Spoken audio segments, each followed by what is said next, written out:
Philips LED High and Low Beam HS1. Ini keterangan bungkus depannya. Biasa, made in China. Sama sih seperti kemasan yang kemarin, nggak beda. Dan wattnya juga sama, 6 watt. Jadi high-nya 6 watt, low-nya juga pasti 6 watt. Sama seperti yang kemarin, pakai 4 chip, cuman dia beda letak ya, tidak sejajar. Yang paling sejajar ada plus, high, and low. Sebelahnya juga sama 4 chip. Depannya seperti ini. Kemudian keterangannya, kita baca keterangannya. Philips LED HS1 12 volt 6 watt. Berarti high-nya 6 watt, low-nya juga 6 watt.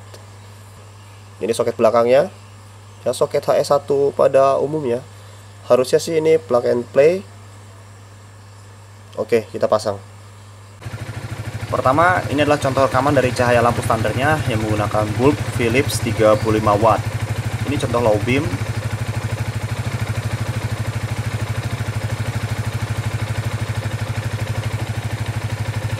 Fast beam. High beam.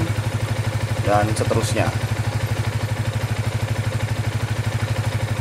Alat yang saya gunakan untuk merekam adalah Sony Handycam HDR-CX405 dengan settingan auto.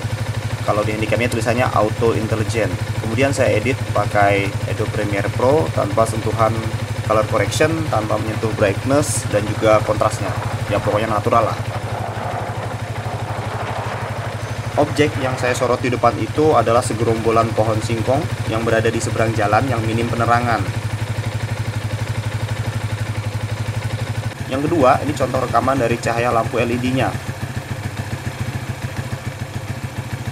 pada saat low beam, fast beam,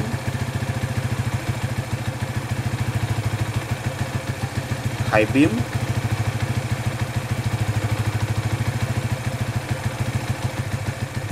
dan kombinasi-kombinasi yang lainnya. Nah, di sini terlihat jelas kalau cut off dari low beam lampu LED itu berantakan banget jika dibanding dengan cut off lampu bulbnya. Kemudian selisih low beam dan high beam dari lampu LED itu jauh. Kalau selisih high beam dan low beam lampu bulbnya kan dekat. Kalau masalah terang, jelas LED ini lebih terang ya. Saya sudah pakai sekitar sebulan sebelum saya voice over ini. Itu terasa banget terangnya. Perbedaan terang yang sangat terasa itu kalau kita melewati jalan yang minim penerangan, atau cahaya lawan juga minim, atau jalan yang gelap total. Lampu LED ini benar-benar memberikan pencahayaan yang lebih terang dan luas. Tapi kalau misal macam kita di kota, yang banyak cahaya, entah itu cahaya penerangan jalan, entah itu cahaya dari kendaraan lain, itu kalah lampu LED ini.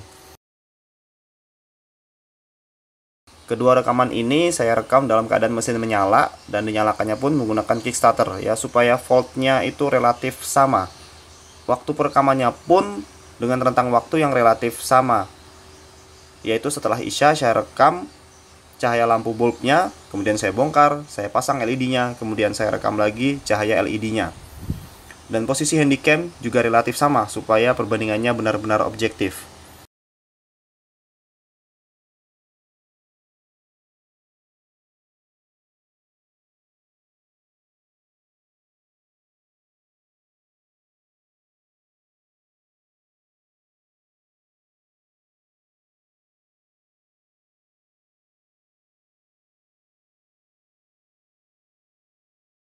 Nah, ini adalah bulb yang saya pakai, Philips juga, 35 watt. Kita lihat bulbnya dalam keadaan sehat, nggak gosong, filamennya jos. Jadi perbandingannya benar-benar akurat ya. Lampu bulbnya sehat, lampu LED-nya juga sehat. Oke, secara umum kekurangan lampu LED ini dibanding bulb bawaan adalah cut off-nya yang berantakan dan selisih low beam high beam-nya yang jauh. Dan kelebihan lampu LED ini dibanding bulb adalah jelas lebih terang. Kemudian wattnya lebih kecil, cuma 6 watt. Dibanding bulbnya yang 35 watt, ya sekitar 1/6 nya aja. Jadi pakai kiprok bawaan aja nggak masalah. Kesimpulannya, saya tetap prefer pakai lampu LED ini dibanding bulbnya. Oh ya, jangan lupa ya, harus full DC. Vixion ini sudah DC headlampnya, tapi nggak ganti kiprok. Mantap.